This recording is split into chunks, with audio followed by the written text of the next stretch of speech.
My chapel was not made by people. It has no boards, no pews, no mortar or nails, no paint, no spires. The woods are my chapel. I find more peace in the woods than I ever did in any church. I guess the sounds of the animals and the sounds of the insects, the sounds of the water lapping on the edges of the river. These things are the hymns. These things are the choirs. I sit and listen to them and I feel more peace than I ever did when I grew up and went to church. I guess the trees are my spires, the grass and the dirt, the logs, the rocks, those things are my pews. I go to my chapel whenever I feel low. There's so many times in my life I have felt rejected. I'm not feeling sorry for myself, but I think about all the people that I have loved. So many people I have loved, and not in a romantic way, not like that. It was a love that I felt for others, as if they were myself. I have felt that all my life. I wish sometimes I didn't. I wish I didn't feel it, because whenever I feel rejected by one that I've loved, it's like a part of myself has rejected me.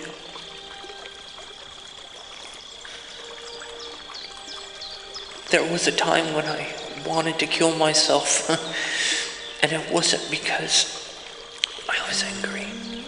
It was because I thought about all the people who have felt indifferent toward me or non-accepting in one way or another. And I felt like it was a part of God that had rejected me.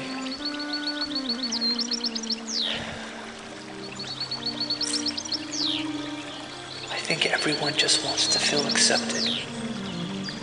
But one thing I've found out, in this world, if you share too much of yourself, if you are an open book, others will eventually reject you in one way or another. And you find yourself in the woods, feeling alone, yet feeling one with all that is. Loneliness and unity all again, as you felt in the beginning. I told my guide, I've told him many times, I love being human. I love the illusion. But I just wish there was a world or a place within the infinite universe where you could be human, experience being human without all the indifference, without rejection, without false propriety, and all the so-called morals that people construct to make themselves feel better than the rest of the world. Seems like in this world, everybody, every individual desires to feel better than others. Some do so with accomplishments, through education, through rising above the masses, and thus they feel superior in one way or another. Some people do it with money. They've got to have more than the rest. They collect things about them like cars and items, jewelry, large houses, and somehow they feel better, whether they admit it or not. So many people who cling to religions and morality, they do it because they want to feel better than those who don't follow their moral codes. And in their piousness and self-righteousness, and in their knowing that they are following what they believe to be moral, they look at those who don't follow their beliefs, and they feel superior. All this is an illusion. There's not one part of the universe that's superior than the other.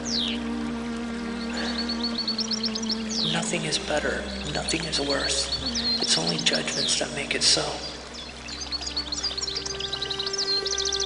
Judge not what you say is evil, for in judging it to be evil you make it so, but not literally. I have a belief. I have a belief in God too, but to me, I believe that God manifests itself to each person as a reflection of how that person sees God. If somebody thinks that God is judging, that God only loves them conditionally, that God has the potential to cast them away, I believe that that is the type of God they experience. I believe that's the type of God they go to when they die. It's not out of punishment, but rather, if they went to any other type of God, they would be disappointed. They expect God to be judging. They expect themselves to be judged, and so they are. And they are judged by God until they realize that God is much better.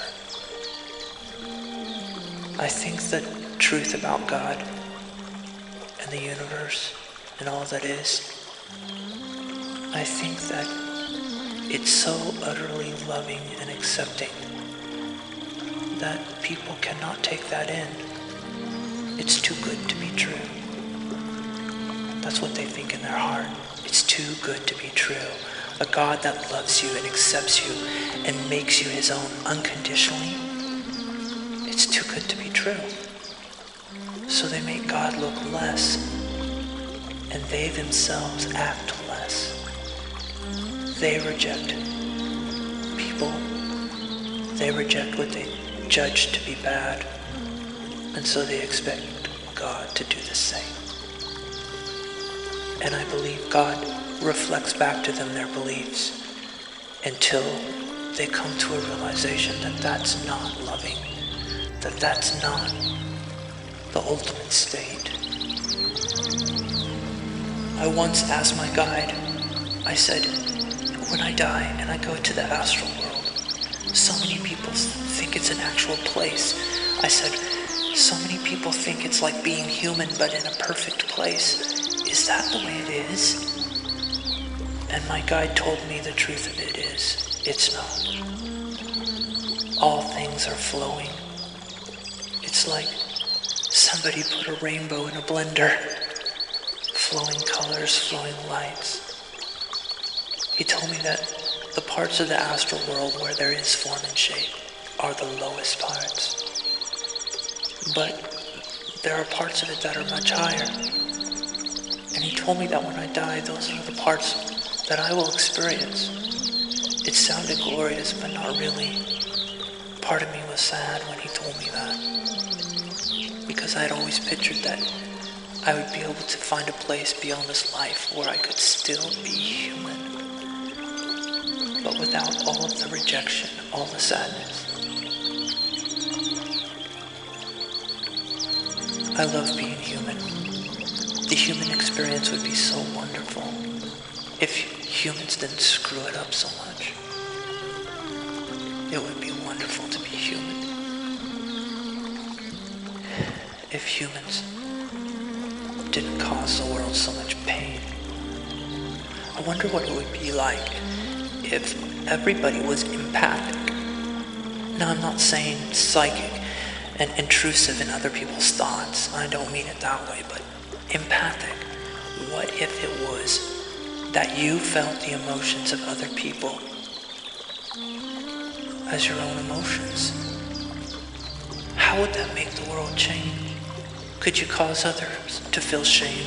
Could you reject others? Would you be able to cause others pain in your actions if you felt the pain of others as your own?